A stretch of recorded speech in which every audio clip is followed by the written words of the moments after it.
Whether it be a controversial decision or bitter rivalry, sometimes a single fight is not enough to settle the score between two fighters. 114, a three-way split.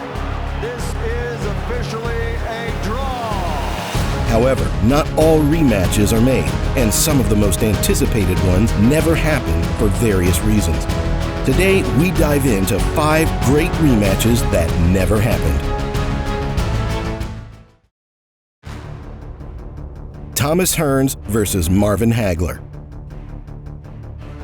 On April 15, 1985, the Hitman Hearns and Marvelous Marvin Hagler clashed for the undisputed middleweight titles in a bout that would be labeled as The War. The title of The War was not an overstatement, as Hearns and a usual slow starter Hagler went toe-to-toe from the opening bell.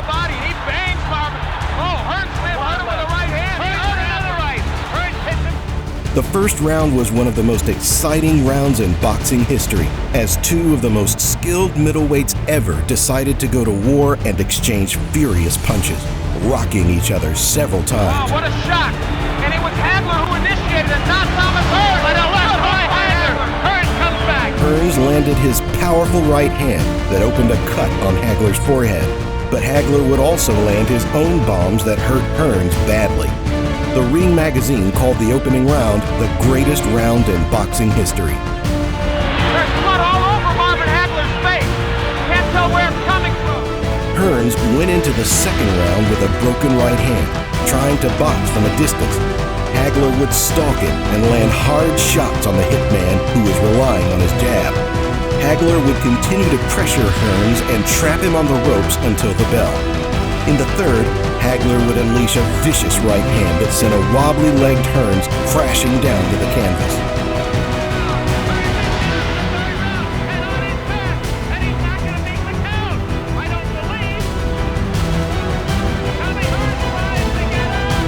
Hearns barely beat the count, but he was clearly out on shaky legs. Referee Richard Steele stopped the fight and declared Hagler the winner by a third-round knockout. The fight was a thrilling and brutal one, and is widely regarded as one of the best fights of all time.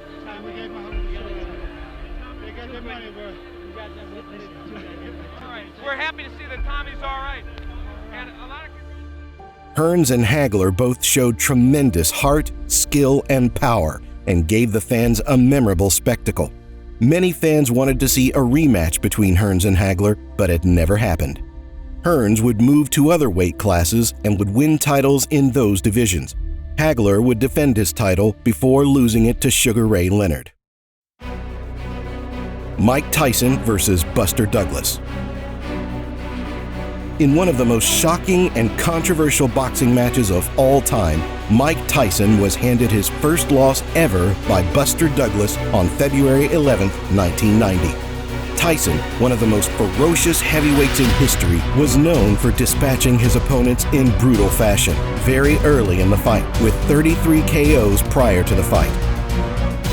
However, in a bout featuring the infamous 13 count, Buster Douglas defied all odds and pulled off the biggest upsets in boxing history. He fought with courage, skill, determination, and outboxed Tyson for most of the fight. He used his jab, movement, and combinations to keep Tyson at bay, and also absorbed Tyson's best shots. In the 8th round, Tyson managed to drop Douglas with a vicious uppercut, but Douglas beat the count and survived the round. 10 to 8, 9, he's not going to make it, I don't think. Is he on his feet? Just about. Referee Mayron lets it go on. In the 10th round, Douglas unleashed a flurry of punches that sent Tyson to the canvas for the first time in his career. Tyson is down! Tyson is down for the first time in his career! Tyson tried to get up, but he was disoriented and failed to beat the count. Douglas was declared the winner by a stunning knockout. The fight was a huge shock to the boxing world, and many fans wanted to see a rematch between Tyson and Douglas to see if it was a fluke or not. However, the rematch never happened, as Douglas lost his title in the next fight to Evander Holyfield by a third-round knockout. Tyson went on to face a further 3 opponents in his comeback fight, before being convicted of rape and sentenced to 6 years in prison, erasing the possibility for a rematch. Oscar de la Hoya versus Felix Trinidad. The welterweight clash between Oscar de la Hoya and Felix Trinidad was one of the most anticipated fights in boxing history, going down on September 18, 1999 at the Mandalay Bay Event Center in Las Vegas, Nevada. It was called the Fight of the Millennium. Both fighters were unbeaten, and each had a title to prove they were the best welterweight in the world. The WBC World Champion Oscar de la Hoya, a Mexican-American from Los Angeles, versus the Puerto Rican power puncher and IBF World Champion Felix Trinidad. Early in the fight, de la Hoya looked like the more talented and technical boxer, using his jab and footwork to outsmart Trinidad in the early rounds. He was giving a boxing lesson. De la Hoya seemed to be way ahead in most of the early rounds as he landed more punches and dictated the tempo and distance of the fight. The fight was put back on the table for Trinidad in the last 3 rounds as De La Hoya changed his strategy and decided to move and avoid exchanges. De La Hoya and his corner thought he had a big lead on the scorecards and thought he had done enough in the earlier rounds to secure the win. However, this choice would be the deciding factor, as it allowed Trinidad to narrow the gap on the scorecard and snatch rounds with his aggression and activity while Oscar rested. The fight was decided by the scorecards, and it was Trinidad who won by split decision, with the scores of 114 to 114, 115 to 114, and 115 to 113. Trinidad became a unified welterweight champion of the world and improved his record to 36-0. De La Hoya suffered his first loss and dropped to 31-1. The fight was one of the most disputed fights ever, as it ignited a fierce debate among fans and experts over who should have won. The fight left many fans unsatisfied, as they hoped for a more clear outcome from one of boxing's most awaited matchups. Unfortunately, a rematch never happened due to weight and purse issues and disagreements. Julio Cesar Chavez versus Pernell Whitaker. On September 10, 1993, 87-0 champion Julio Cesar Chavez clashed with Pernell Whitaker for the WBC welterweight title in a bout that would go on to be labeled one of the biggest robberies in boxing history. The fight was a controversial one, as Whitaker used his speed, movement, and jab to frustrate Chavez, who had trouble solving the elusiveness of Whitaker. Whitaker seemed to have the edge early, landing crisp and sharp jabs at Chavez in the third. By the 4th round, Whitaker was in control of the fight, as Chavez grew increasingly frustrated with his opponent. Whitaker had neutralized most of Chavez's punch variety. Chavez failed to land a consistent attack to the body, and he started to look not only ineffective and puzzled, but also hopeless and desperate as the rounds went on.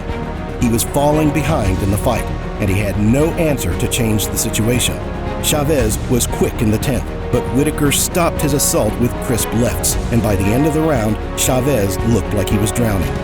Whitaker took the round. He won the 11th even more comfortably, and for most of the last round he moved and retreated out of danger while a weary Chavez followed him. At the bell, Chavez looked baffled and lifted his arms in a hopeful gesture. After 12 rounds of action, the fight went to the scorecards, and the result was a shocking majority draw. One judge scored it 115 to 113 for Whitaker, while the other two had it even at 115 to 115. Many observers felt that Whitaker was robbed of a clear victory, and many accused the judges of being biased in favor of Chavez, who was more popular and marketable. Whitaker and fans expressed their burning desire for a rematch, but it never materialized, possibly due to Chavez knowing he was beat. Chavez was offered $7 million from Lou Duva for a rematch, but nothing came to light. To this day, many express their disappointment. Marvin Hagler versus Sugar Ray Leonard. On April 6, 1987, Caesars Palace in Vegas held the controversial super fight between Marvelous Marvin Hagler and Sugar Ray Leonard. Hagler, the undisputed middleweight champion of the world, had defended his title 12 times with 11 knockouts. He was considered one of the best fighters of his generation and had beaten top contenders like Thomas Hearns, Robert Duran, and John Mugabe. challenger Sugar Ray Leonard retired temporarily in 1982 after suffering a detached retina. He decided to come out of retirement again to challenge Hagler for his titles. Hagler gave up his usual southpaw stance for an orthodox one at the start of the fight, which made him lose the first 2 rounds on all scorecards. He's going to have to switch around. Well, that may be only a matter of time until he makes the switch, but it is a good question. I think each of them. Hagler went back to southpaw from round 3 and pressed the action, while Leonard hit him with combinations and moved out of range. Leonard would throw bursts of punches at the end of each round to sway the judges, effectively stealing the round. In a controversial fashion, Leonard would get a split decision win over Hagler. 2 judges scored the fight 115 to 113 for each fighter, with Judge Lou Filipino picking Hagler and Dave Moretti picking Leonard. The 3rd judge, Jojo Guerrera, had Leonard winning 118 to 110, giving Hagler only 2 rounds. I beat him, and he knows it. I knew it was too close. I told you about Vegas. No way. Hagler was disgusted by the decision and demanded for a rematch. Hagler got so tired of waiting on Leonard for the rematch that he never fought again, retiring from boxing. He went on to move to Italy, where he pursued a career in acting. A rematch between the two never happened, likely due to Leonard wanting no part of it. These are just some of the great rematches that never happened in boxing history. There are many more that could have been made, but for various reasons, they were not. Some of these reasons include politics, money, injuries, retirements, or simply bad timing. However, these fights still live on in the imagination of boxing fans, who wonder what would have happened if these fighters had met again in the ring.